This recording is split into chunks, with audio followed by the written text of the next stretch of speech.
আমার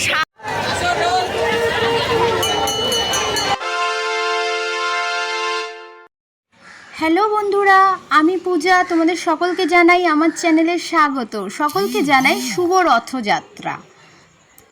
আর সেই কারণেই বিকেল বিকেল রেডি হয়ে চলে যাচ্ছি মামাবাড়ির উদ্দেশ্যে। কারণ আমার মামাবাড়ির সামনে রয়েছে ভারত সেবা আশ্রম, সেখানে দাঁড়ানো থাকে রথ। কারণ সেটা জগন্নাথ বলরাম সুভদ্রার মাসি বাড়ি। এই যে মামাবাড়িতে চলে এসেছি। আমার বাড়ি থেকে মামাবাড়ি খুব কাছেই, আমরা হেঁটে হেঁটেই আসতে পারি। তোমাদের কার কার মামাবাড়ি এতটা কাছে যে হেঁটে হেঁটেই যাওয়া যায় অবশ্যই কমেন্টে জানাবে।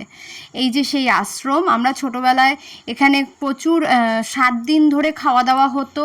আমরা স্কুল ছুটির পরেই সবাই দৌড় মেরে চলে আসতাম এই আশ্রমে। খুব সুন্দরভাবে দিন কাটিয়েছি ছোটোবেলাগুলো।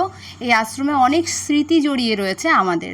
কিন্তু আশ্রমে এসে দেখলাম যে ঠাকুর তো তোলা হয়ে গেছে রথে, ওই যে সকলে দাঁড়িয়ে রয়েছে, রথের ঠাকুর তোলা হয়ে গেছে। আর উপর থেকে এরকম বাতাসা ছুঁড়ে দিচ্ছে, বিভিন্ন রকম প্রসাদ ছুঁড়ে দিচ্ছে।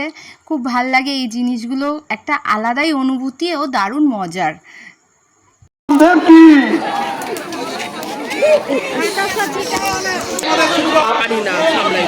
স্বেচ্ছাসেবক ছাড়া ঠাকুমা আপনারা একটু সামনের দিকে এগিয়ে যান, আপনারা সামনের দিকে এগিয়ে যান, এখানে খেলাধুলা করে যেতে পারে।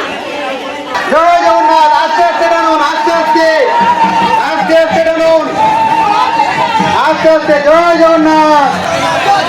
আস্তে আস্তে আস্তে সামনে টানাচ্ছে, একটু আস্তে আস্তে চলো, সামনে টানাচ্ছে, একটু আস্তে আস্তে চলো, আস্তে আস্তে ধরো কিন্তু সবাই করো প্লিজ, আস্তে চলো, সামনে টানাচ্ছে, আস্তে দাম আছে, একটু দেখে দিবে, একটু আস্তে আস্তে চলো, আমরা ধরছি কি না একটু দেখে দেবে। আমিও চলো চলো, আস্তে আস্তে চলো, আস্তে আস্তে চলো। তাড়াতাড়ি চল, খিদে পেয়েছে। হাতটা ছড়া কম দিয়েছে না? লঙ্কাগুলো সব তুলে তুলে নিচ্ছিস কেন? এই তোর খুব খিদে পেয়েছে?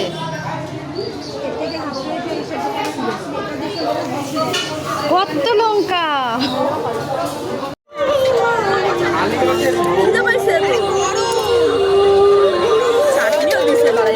এবং প্রাকৃতিক উন্মাদনাকে অবজ্ঞা করে আমাদের সকলকে জানান দিচ্ছে মা আসছে, অর্থাৎ পুজো আসছে।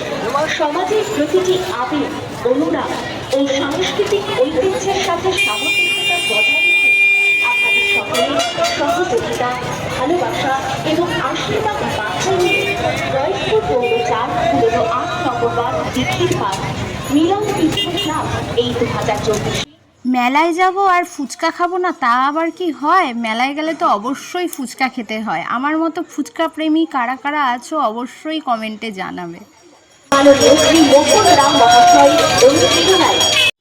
কারণে আমার এই রথের মেলাতে আসা। জানি না কে কে এই আইসক্রিমটাকে কী কী নামে ডাকো, তবে ছোটোবেলা থেকে আমি এই আইসক্রিমটাকে বাঁধাকপি আইসক্রিম বলি। কারণ এই আইসক্রিমটা যখন দেয় ঠিক বাঁধাকপি কুচলে যেরকম হয় সেরকম, সেই কারণে আমি এই আইসক্রিমটাকে বাঁধাকপি আইসক্রিম বলি। তোমাদের কাদের কাদের এই আইসক্রিমটা খেতে ভালো লাগে অবশ্যই জানাবে।